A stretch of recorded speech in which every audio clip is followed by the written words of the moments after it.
eu queria falar um pouco sobre o que aconteceu nos últimos dias aqui no país. Nós estamos impactados hoje com a decisão do deputado Eduardo Bolsonaro, que entendeu, em função dessa instabilidade, dessa insegurança, desse temor que existe no Brasil sobre o respeito às liberdades individuais, a própria inviolabilidade do mandato. Imagine se um deputado federal com a importância, com a relevância de Eduardo, teme o que pode acontecer com ele, imagina um cidadão brasileiro comum.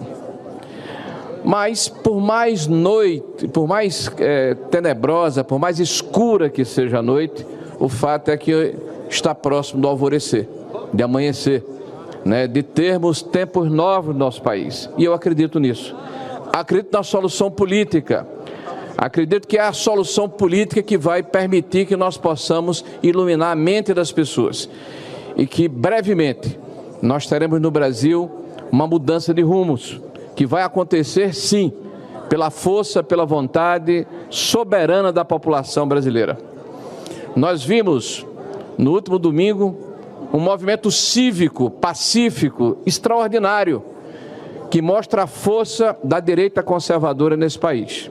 Um líder que convoca a população através das redes sociais, sem pão com mortadela, sem estrutura de ônibus, sem estrutura sindical, sem apaniguados políticos, e consegue reunir dezenas de milhares, centenas de milhares de pessoas num domingo pela manhã, a mais de 30 graus, para escutar discursos políticos, para se mobilizar em função de uma causa nobre, a pacificação e a reconciliação do nosso país. Nós estamos vendo aqui nesse país a normalização do crime de opinião.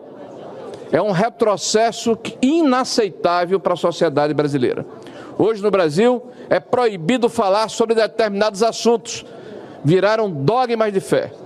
E quem ousa contrariar os poderosos de ocasião corre o risco de ser espesiado, emudecido, calado, literalmente cortado das redes sociais, retirado da vida social, exilados, e isso é muito grave. Mas é tão forte a força da população que eu gostaria de compartilhar com os senhores um dado extremamente relevante que mostra como a sociedade brasileira está mobilizada. Eu ouvi, logo de forma subsequente ao término do movimento de domingo, praticamente de forma unânime, os grandes veículos de comunicação que se dignaram a falar a respeito, dizendo flopou, que é uma expressão que significa que deu pouca gente.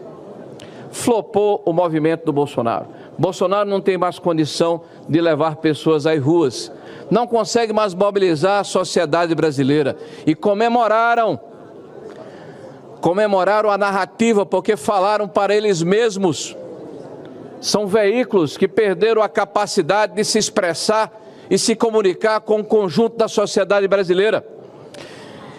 Eu quero ler para os senhores uma notícia de um veículo chamado Poder 360. Foi divulgado no dia 24 de fevereiro de 2025, às 8 da manhã.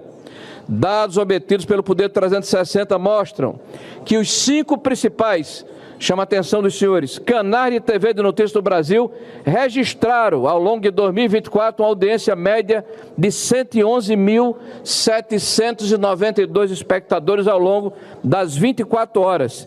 Esse é o número somado de pessoas que, ao mesmo tempo, sintonizam, pasmem, senador Marcelo Castro, Globo News, CNN Brasil, Jovem Pan, Record News e Band News.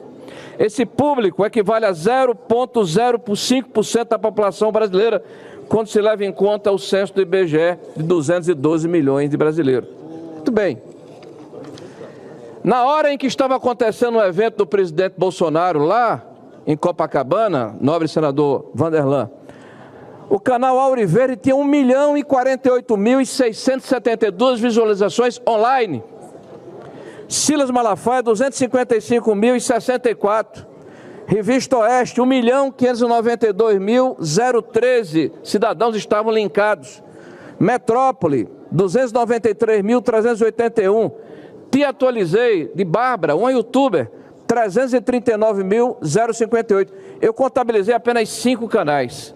Mais de 25 canais divulgar o evento. E esses 5 canais perfazem um total de 3.600.000 brasileiros que estavam sintonizados nas palavras daquele que é o maior líder popular do Brasil na atualidade.